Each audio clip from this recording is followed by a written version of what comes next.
हाफिज सईद की जमात उद दावा का प्रमुख हाफिज सईद को पाकिस्तान में एक बार फिर से बैन कर दिया गया। जमात उद दावा जिस संगठन का चीफ है हाफिज सईद, आतंकवादी हाफिज सईद को एक बार फिर से बैन कर दिया है। तो बड़ी खबर आप बताना चाहेंगे, पाकिस्तान ने बैन लगाया है। पाकिस्तान ने जमात उद दावा पर बैन लगा दिया है। हाफिज सईद के संगठन पर बैन लगाया गया। जाहिर सी बात है कि ये अपने आप में, और इस बैन के बाद अब जमात उद दावा की जो फंडिंग है उस पर पाबंदी लग गई है। पाकिस्तान ने बैन लगाया है, पाकिस्तान ने जमात उद दावा पर बैन लगाया। प्रदीप कुमार इस वक्त हमारे साथ जुड़े हुए हैं तमाम जानकारी के साथ। प्रदीप, इसे किस तरीके से देखा जाए? लगातार जो भारत अपनी चिंता को जाहिर करता है, तो उस तौर पर एक बड़ी कूटनीतिक जीत के तौर पर देखा जाए, या फिर जिस तरीके से अमेरिका ने साफ कर दिया था जो उसको मदद दी जाती है उस पर रोक लगाने की जो बात है वो साफ कर दी थी, इसके बाद आनन फानन में कदम उठाया गया। पाकिस्तान की कार्रवाई को समझना होगा कि आज ही डोनाल्ड ट्रंप जो अमेरिकी राष्ट्रपति हैं उनका एक बड़ा बयान आया था और पाकिस्तान पर बरसे डोनाल्ड ट्रंप ने कहा कि 15 साल में 2 लाख करोड़ रुपए की मदद आतंकवाद के खिलाफ पाकिस्तान को दी गई, लेकिन ये था अब और मदद नहीं दी जाएगी। इस बयान के बाद ये देखिए आप कार्रवाई हो रही है, तो कहीं ना कहीं पाकिस्तान दबाव में आया है और जिस तरीके से जो आतंकी मुखिया है, जिस तरीके से उसकी आतंकी गतिविधि दे रही है अजहर मसूद की, और इसके अलावा मुंबई आतंकी हमले में उसके हाथ, भारत की ओर से तमाम सबूत दिए जाने के बावजूद वहां पर जिस तरीके से खुलेआम घूमते हुए रैली कर रहा है हाफिज सईद, इसके अलावा जिस तरीके से इस पूरे मामले में आप देखें फिलिस्तीन के राजदूत के साथ वहां पर दिखाई दिया और उसके बाद भारत के दबाव के बाद फिलिस्तीन ने कार्रवाई की, राजदूत को बुलाया। ये तमाम पहलू है जो अंतर्राष्ट्रीय कूटनीति पर काफी मायने रखते हैं। अमेरिकी कदम के बाद यहाँ पर दबाव में आया पाकिस्तान ये दिखाई देता है। हालांकि इस कार्रवाई को समझना होगा, ये दिखावे की कार्रवाई हो सकती है। इससे पहले भी इस आतंकी सरगना को पाकिस्तान जब अंतर्राष्ट्रीय प्रेशर पड़ा है तो इसको अंदर नजरबंद करके रखने की कोशिश दिखावे के तौर पर की गई है। इस बार कितना गंभीर है देखना होगा।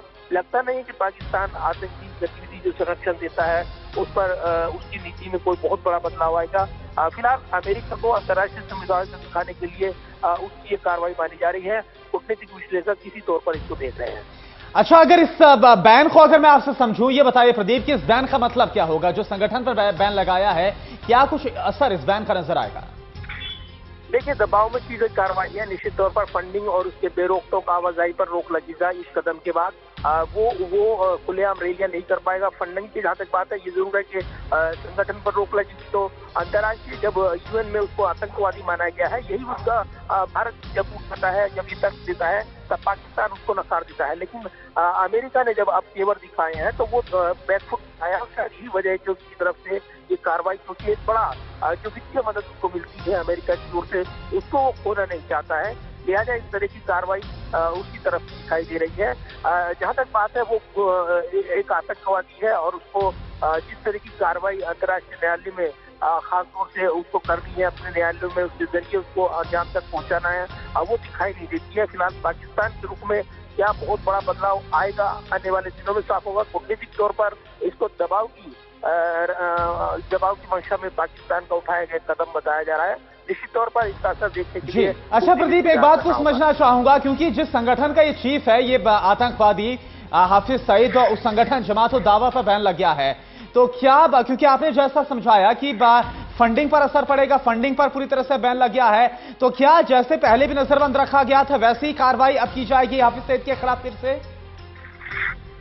देखिए, बिल्कुल बैन लगाया गया है और इससे पहले भी आपको याद दिलाना चाहूंगा ना, इस तरह की कार्रवाई पाकिस्तान ने की है, लेकिन ये दिखावे की कार्रवाई रही है। कितना कारगर तरीके से वो ठोस तरीके से बैन के खिलाफ कार्रवाई कर पाएगा, तो ऐसा दिखता नहीं है। ये जरूर है कि पाकिस्तान जिस तरीके से प्रेशर में आया है और अमेरिका के रुख के बाद ये तब्दीली दिखी है, तो ये जरूर है कि अमेरिका ने साफ कर दिया अपनी नीति को कि वो आतंकवाद के खिलाफ दोहरेपन को बर्दाश्त नहीं करेगा। अब कितना वो आगे बढ़ेगा देखना होगा, क्योंकि कहीं ना कहीं अमेरिका के भी हित पाकिस्तान में जुड़े हुए हैं और उसको लेकर उसने समय समय पर यहाँ पर जिस तरीके से बैलेंस करने के लिए महाद्वीप में इस तरह के मैसेज देने की कोशिश की है। लेकिन डोनाल्ड ट्रंप के आने के बाद क्या उस नीति में बड़ा बदलाव हो रहा है, ये देखना होगा, समझना होगा। कूटनीतिक तौर पर अमेरिका ने और जिस तरीके से डोनाल्ड ट्रंप ने आज बयान दिया, उससे सीधे मायने थे कि वो पाकिस्तान को कोई वित्तीय मदद नहीं देंगे, रोकेंगे, और सीधे तौर पर जो कार्रवाई से आने वाले दिनों में आतंकी गुट जो वहां सक्रिय हैं, अगर पाकिस्तान उनके खिलाफ कार्रवाई नहीं करता तब अमेरिका को करनी होगी। अच्छा, बिल्कुल इस सवाल उठना भी लाजमी, जैसा प्रदीप आपने भी कहा कि ठीक है कार्रवाई की गई, लेकिन ये सवाल उठता है कि कार्रवाइयां तो पहले भी की गई थी, लेकिन वो क्या महज दिखावे के लिए थी, एक बहुत बड़ा सवाल है। लेकिन अभी जिस तरीके से आनन फानन में इमरजेंसी बैठक करके पाकिस्तान ने बैन तो लगा दिया है, भले ये कहा जा रहा है कि जो अमेरिका की तरफ से सख्त संदेश था उसके बाद ही बैन लगाया गया जो आनन फानन में, लेकिन क्या इसे भारत की एक बड़ी जीत के तौर पर देखा जा सकता है क्या? देखिए, भारत निश्चित तौर पर भारत के हित को ये निश्चित तौर पर यहाँ पर उसकी जो वो भारत लगातार कहता रहा एक आतंकवादी है और उसके खिलाफ कार्रवाई करनी चाहिए, उसको दरकिनार करता रहा, कुछ भी उसने कार्रवाई नहीं की।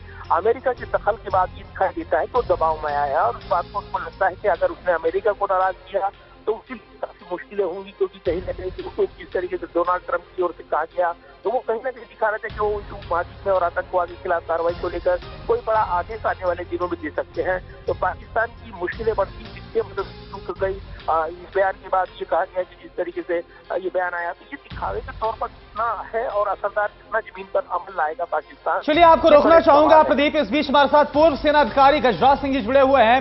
गजराज सिंह जी, आपका बहुत बहुत स्वागत है टोटल न्यूज पर। आपसे इस पर प्रतिक्रिया चाहूंगा, जिस तरीके से हाफिज सईद का संगठन है जो जमात उद दावा, उस पर पाकिस्तान ने आनन फानन में आज बैन लगा दिया, लेकिन ये जो बैन की कार्रवाई है इसमें आपको कोई गंभीरता नजर आती है या फिर आपको ये अब भी पाकिस्तान का एक सिर्फ दिखावा, एक छलावा नजर आता है? देखिए, पाकिस्तान तो हमेशा दोगली राजनीति करता है, दोगली बातें करता है, कहता कुछ और करता कुछ है। तो ये जो इस पे बैन लगा हुआ है, इंडिया ने जो बैन लगा, उसमें पाकिस्तान ने जो बैन लगाया है, वो आगे देख के पता करना होगा कि वो क्या एक्चुअली क्या करना चाहते हैं। वो तो राजनीतिक पार्टी भी बनाना चाहता है, बिल्कुल। और राजनीतिक पार्टी अगर उसने बना ली तो फिर ये इस बैन का कोई मतलब नहीं है। जी।